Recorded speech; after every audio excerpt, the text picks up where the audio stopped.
முழுவதுமாக அழித்துவிட்டு அந்த இடத்துக்கு நீங்க வந்து ஆக்குபை பண்றீங்கங்கறத மாநில கட்சிகள் உங்களை கண்டு பயப்படுறாங்க. பட் அரவிந்த், அப்படின்னா நீங்க என்ன சொல்ல விரும்புறீங்க? எலெக்ஷன் கமிஷன் வந்து நாங்க சொல்றதெல்லாம் செய்யறாங்க அப்படின்னா இந்த தடவை எலெக்ஷன் நடத்தும் போது பல முடிவுகள் எங்களுக்கு எதிராகவும் தான் அவங்க எடுத்தாங்க. அப்படின்னா நாங்க உண்மையிலேயே எலெக்ஷன் கமிஷனை நாங்க கண்ட்ரோல் பண்ணாங்கன்னா அவங்க முழுக்க முழுக்க நாங்க சொல்றதானே செஞ்சிருப்பாங்க. எலெக்ஷன் கமிஷன் வந்து அவங்களோட அந்த நடவடிக்கையை நீங்க கொச்சப்படுத்தாதீங்க. நாளைக்கு நீங்களே ஒரு அரசியல்வாதி ஆனீங்கன்னா கூட அதே எலெக்ஷன் கமிஷன் தான் உங்களோட தேர்தலை நடத்தணும் அரவிந்த். சோ அது மாதிரி அதாவது நாங்கள் எந்த ஒரு கட்சியையும் நாங்களா போய் உடைக்கிறதே கிடையாது. ஆனா அந்த கட்சி உடைஞ்சிச்சுன்னா அதுல ஒருத்தவங்க வந்து எங்கிட்ட வந்து நாங்க உங்க கூட சேர்த்து பயணிக்கிறோம்.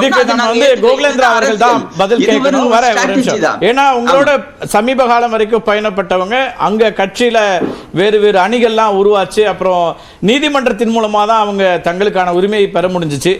எந்த கட்சியுமே நாங்க உடைக்கிறது இல்ல. எங்களுக்கு மாநில கட்சிகளை அல்லது கூட்டணி கட்சிகளை அப்படி குறைத்து மதிப்பிட்டதே இல்லை அப்படிங்கிறார் திரு ஆச்சாரி. இல்ல அதான் நான் சொல்றேன். எங்க தனித்துவம் இருக்கு. பிஜேபி பாரதிய ஜனதா கட்சியின் தலைமையில பல்வேறு கட்சிகள் கூட்டணி அவங்கவுங்க சின்னத்துல நின்னதெல்லாம் சார் மறந்துட்டாங்க.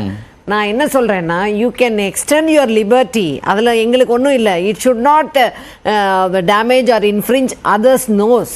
எங்களை நீங்கள் தொட்டு எங்களை டேமேஜ் பண்ணணும்னு நினைக்கிறதும் எங்ககிட்ட யாருமே வரக்கூடாதுங்கிறதும் நாங்கள் வந்து ஒரு பெரிய அதிமுகங்கிற மாபெரும் கட்சியும் தொண்டர்களோடு இருக்கிற கட்சியும் தாமாளத்தோடு அப்படி உங்ககிட்ட கொண்டு வந்து நாங்கள் ஒப்படைக்கணும்னு எதிர்பார்த்த ஆட்டிடியூடு தான் இன்றைக்கு நம்ம அரவிந்த் அவங்க சகோதரர் சொன்னது மாதிரி நாங்கள் நஷ்டப்பட்டோம். ஷானவாஸ் சொன்னாங்க நஷ்டப்பட்டோம். கேளுங்க, லெட் மீ கம்ப்ளீட். நாங்கள் இந்த தோல்வியை ஏற்றுக்கொள்கின்றோம், மக்கள் கொடுத்த தீர்ப்பை ஏற்றுக்கொள்கின்றோம். ஆனால் தைரியமாக ஏற்றுக்கிறோம். அதிமுகவின் தனித்துவத்தை இழக்காமல் நாங்கள் இன்னும் வெற்றி நடை போடுவோங்கிற தைரியத்தோடு தான் நாங்கள் இருக்கமே தவிர எங்கள் ஓடுற குதிரையோட காலை ஒடிச்சு நாங்கள் இப்படி தான் இருக்கணும் அப்படி தான் இருக்கணுங்கிற நிர்பந்தத்துக்கு நம்ம அரவிந்த் சார் சொன்னாங்க பயந்துன்னு. பயம் இல்லை. நாங்கள் பயப்படாமல் எங்களுக்கு வேண்டாம், வெற்றியோ தோல்வியோ நாங்கள் எதிர்கொள்வோம் அப்படிங்கிற ஒரு சூழல்ல நாங்கள் இருக்கிறோம். இன்னைக்கு இந்த நஷ்டத்திற்கு முழு பொறுப்பேற்க வேண்டும். இன்னைக்கு பாமக தர்மபுரியிலனா அந்த நஷ்டத்துக்கு பாரதிய ஜனதா கட்சி தான் முழு பொறுப்பேற்கணும்.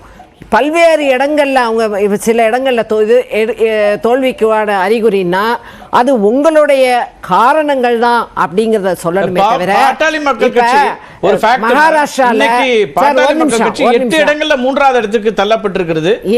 இல்ல உங்க ஆர்குமெண்ட்டுக்கு சேர்த்து நான் அதை சொல்றேன். அதுவும் இதுல கவனிக்கப்பட வேண்டியதா இருக்கா பிஜேபி கூட்டணி? இல்ல பல்வேறு இடங்கள்ல நான் சொல்றதுக்கு காரணம் என்னன்னா, எல்லாரையும் அழிச்சு நான் மட்டும்தான். இப்ப நீங்க மகாராஷ்டிராவை பத்தி நம்ம பேசணும். மகாராஷ்டிரா மாதிரி அதிமுகவை ஏதோ ஒரு யுக்தி பண்ணணும்னு நினைச்சதெல்லாம் இல்லாம அதிமுக தனியா எடப்பாடியார் தலைமையில் எங்களுடைய வாக்கு வங்கிகளை நாங்கள் மிகச்சரியா வச்சிருக்கோங்கிறத தைரியத்தோட இந்த தோல்வியை எதிர்கொண்டு மீண்டும் இந்த கட்சியை வளர்ச்சி பெற்ற 2026 தேர்தலில் எங்க கொள்கையோட ஒத்து வரக்கூடிய கூட்டணி அமைப்போங்கிறது தான் நாங்கள் எடுத்திருக்கோமே தவிர அச்சப்பட்டு நாங்கள் உங்களுக்கு அடிபணிந்து அப்படிங்கிற சூழல் இல்லை. காரணம் என்னன்னா, இப்போ ஒடிசாவை எடுத்துக்கிட்டா எத்தனையோ பிரச்சாரங்கள், ஸ்மிருதி இரானி இன்னைக்கு எந்த லெவல்ல இருக்காங்க? பின்னடைவு, தோல்வி. அதான் சொல்ல தோத்துட்டாங்க. இதெல்லாம் எதுக்காக சொல்றேன்னா, நீங்க வளர்ச்சி பெறுங்க. தமிழ்நாட்டில் நீங்க வளரணுமா, வளர்ச்சி பெறுங்க, தனித்துவமா வாங்க. எங்களையோ மற்றவர்களையோ அழிக்க வேண்டும் என்ற எண்ணத்திலே கொண்டு வரும்பொழுது அதை நாங்கள் கண்டு அச்சப்படாமல் நிச்சயமாக தலை நிமிர்ந்து நிற்போம் என்பதுதான் எங்களுடைய தனித்துவம். ரொம்ப முக்கியமான ஒரு புள்ளிக்கு வராங்க. நான் அதுக்கு முன்னாடி நாளை காலை 8:30 மணிக்கு டெல்லி புறப்படுகிறார் முதலமைச்சர் மு க ஸ்டாலின். இந்தியா கூட்டணியுடைய ஆலோசனை கூட்டம் இருக்கிறது. அதே போல அமைச்சரவை கூட்டத்தை பிரதமர் கூட்டியிருக்கிறார். நாளை காலை 11:30 மணி அளவில் மத்திய அமைச்சரவை கூட்டமும் நடக்கிறது. டெல்லி சூடு பிடித்திருக்கிறது. அடுத்தடுத்த காட்சிகள் என்னவா அமைய போகுது அப்படிங்கிறதா இன்றைக்கு ஒட்டுமொத்த இந்தியா அல்லது உலக அரங்கமும் கூட எதிர்பார்க்கக்கூடிய நகர்வுகளாக இருக்கும். யார் என்ன விதமான நகர்வுகளை மேற்கொள்ள இருக்கிறாங்க, என்ன விதமான ஒரு ஆட்சி அமைய போகிறது, அந்த கூட்டணி ஆட்சியா அல்லது அந்த கூட்டணி ஆட்சியினுடைய பிரதமர் உள்ளிட்ட உள்ளிட்ட எல்லா அம்சங்களும் இருக்கும். இந்தியா கூட்டணியும் தங்களுக்கான ஆட்சியை அமைப்பதற்கான முயற்சிகளை மேற்கொள்கிறது. ஏற்கனவே சந்திரபாபு நாயுடுவோடு பேசியிருக்கிறார்கள், நிதிஷ்குமாரோடு மம்தா பேசுகிறார் என்கிற செய்திகள்லாம் வரக்கூடிய சூழல்ல நாளை முதலமைச்சர் மு.க. ஸ்டாலினும் டெல்லி போகிறார். அதேபோல பிரதமர் அமைச்சரவை கூட்டத்தை வைத்திருக்கிறார். இதெல்லாம் தற்போதைய செய்திகளா பார்த்துட்டு இருக்கோம். திரு ஆச்சாரி, நீங்க கோகுலேந்திரா அவர்கள் குறிப்பிட்டாங்க, நீங்க வளர்வதில் பிரச்சனை இல்லை, உங்களுடைய வியூகங்களை வகுத்து ஒரு கட்சி வளர்வது வேறு. ஆனால் இருக்கக்கூடிய கட்சி, குறிப்பா கூட்டணியில் இருக்கக்கூடிய ஒரு கட்சியை அழித்து விட்டு அல்லது அவருடைய வாக்கை பெற்று வளர வேண்டும் அப்படிங்கிற இடத்துக்கு வந்ததுன்னா வரணுன்றதுதான் உங்க எண்ணமா இருக்கு. ஆனா அதிமுக அதை உணர்ந்து நாங்கள் தனித்து கணம் கண்டிருக்கிறோம், எங்க தனித்துவத்தை இழக்காமல் நின்றிருக்கிறோம் அப்படிங்கிறாங்க. அதாவது மேடம் கோகுலேந்திரா பேசினதுல அவங்க நாங்க அதிமுகவை அழிக்க பார்த்தோம் அப்படின்றது மாதிரி அவங்க சொல்றாங்க. அப்படி பாத்தீங்கன்னா இது கொஞ்ச நேரத்துக்கு முன்னாடி திரு எடப்பாடி பழனிசாமி அவர்கள் ஒரு பெரிய அறிக்கை, 3 பக்க அறிக்கை கொடுத்திருக்காரு. இப்போ அவங்க இவ்வளவு துணிச்சலா சொல்றாங்க இல்லைங்களா, பாஜக எங்களை அழிக்க பார்த்தது, அதனாலதான் நாங்க இப்ப கூட்டணியை முறிச்சிட்டு போனோம் அப்படின்னு. ஒரு இடத்துல கூட அவர் கட்சியோட தலைவர், அவர் ஒரு இடத்துல கூட அதை பத்தி கோடிட்டு காட்டு கூட பேசல. அதாவது உண்மை நிசப்தமான ஒரு உண்மையை சொல்ற கார்த்திகை செல்வன், இவங்க என்னதான் கட்டமைச்சாலும், எங்களை பத்தியான ஒரு நெகட்டிவ் இமேஜை கிரியேட் பண்ணாலும், அது இப்ப அதிமுக கிரியேட் பண்ணாங்க.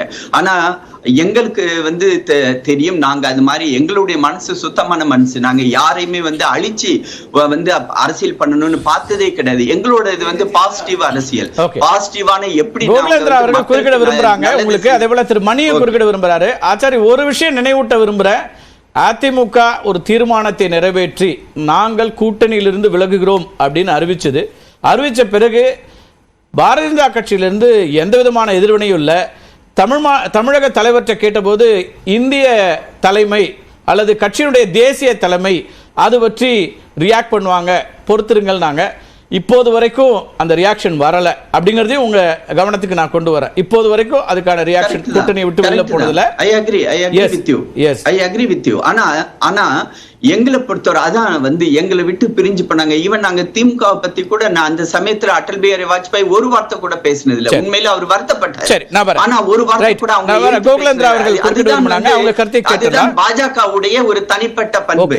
யாரையுமே எங்களை கூட்டணி விட்டு போனதுக்கு பிறகு அவங்களை இழிச்சு பழிச்சு பேசினதுனால எந்த ஒரு பிரயோஜனமும் இல்லை. ஏன்னா ஒரு சமயத்துல ஒன்னா சேர்ந்த ஃபெலோ டிராவலர்ஸ் திடீர்னு சண்டை போட்டுக்கிட்டு நம்ம அசிங்கப்படுத்துறதுல, அதனால நம்மளோட நமக்கு மேல நாமளே சேர வாரி இறைச்சிக்கிறது மாதிரி தான் அது அர்த்தம். அதனாலதான் நாங்க ஒதுங்கி அமைதியா இருக்கோம். இன்னைக்கு அடுத்த கட்ட தேர்தல் முடிஞ்சிருச்சா, ரிசல்ட் வந்துருச்சு, மத்திய தலைமை ஏதாவது சொன்னாங்களா? சொல்லிருக்கவே மாட்டாங்க. இன்ஃபேக்ட் பிரதமர் நரேந்திர மோடி தன்னுடைய பரப்புரையில செல்வி ஜெயலலிதா அவர்களுடைய ஆட்சியையும் புரட்சி தலைவரோட ஆட்சியை பத்தி நல்லா தான் பேசினாரு. இன்ஃபேக்ட் அதை ஒரு ரோல் மாடலா கூட எடுத்து சொன்னாரு. அப்படியாப்பட்ட ஒரு பெருந்தன்மையானவன் தான் பாஜக தலைமை. அரவிந்த், ரொம்ப சுருக்கமா நான் அவங்ககிட்ட வரேன்.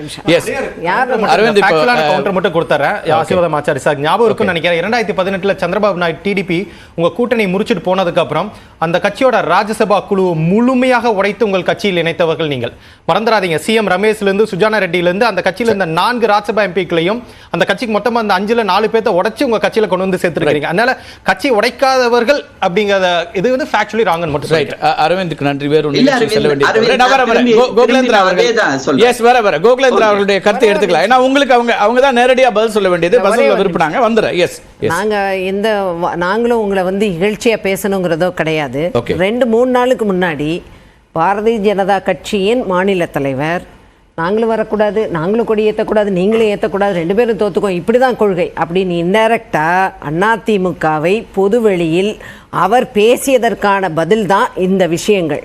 புரட்சி தலைவி அம்மா அவர்கள் மறைந்து விட்டார்கள், நீங்கள் புகழ்ந்து பேசுனீங்க, தேர்தல் பரப்புரையில் சொன்னீங்க, தேவையில்லாத பல்வேறு விமர்சனங்களை. ஷீஸ் அ ஹிந்து, அவங்க ஒன்றும் ஹிந்து தான், ஆனால் அவங்கள ஹிந்துத்துவா எத்தனை விமர்சனங்கள், மறைந்து போனவர்களை பற்றி எதற்கான இது போன்ற விமர்சனங்கள்? உங்கள் சுயநலத்திற்காக எங்களை ஏன் நீங்கள் காயப்படுத்துகிறீர்கள்? தொண்டர்கள் மனதை புண்படுத்துகிறீங்க. நீங்கள் எப்படி நம்ம தொண்டர்கள், உங்கள் தொண்டர்களை எங்கள் தொண்டர்கள் கூட்டணி அமைக்கப்படுங்கிறீங்களே, எப்படி ஒன்றா இணைந்து பணியாற்ற முடியும்? அதனால் தலைவர்களை, மறைந்த தலைவர்களை தேவையில்லாமல் பேசுவது என்பது ஒரு அது என்ன சொல்றது, சின்ன பிள்ளைத்தனம் தான் நான் சொல்லுவேன். சரி, மணி ஏற்கனவே நீங்களும் குறிப்பிட்டு எஸ் அவர் ஆச்சாரி ஒரு விஷயத்தை மறந்துட்டாரு. 9 ஆண்டுகளாக கூட்டப்படாத என்டிஏ கூட்டத்தை பிரதமர் கூட்டினார். எப்ப இந்தியா பிளாக்னு பேர் வைக்கிறேன் இன்னைக்கு. Okay. அந்த என்டிஏ கூட்டத்துல பிரதமர் பக்கத்துல ரைட் சைடுல உட்கார்ந்திருந்தது யாரு? திரு எடப்பாடி பழனிசாமி. 20 நாள்ல அவர் வெளியில வராரு. அப்புறம் அவங்க மேடம் சொன்ன மாதிரி வந்து மறைந்த தலைவர்களை பத்தி பேசுறதுன்றது தமிழ்நாடு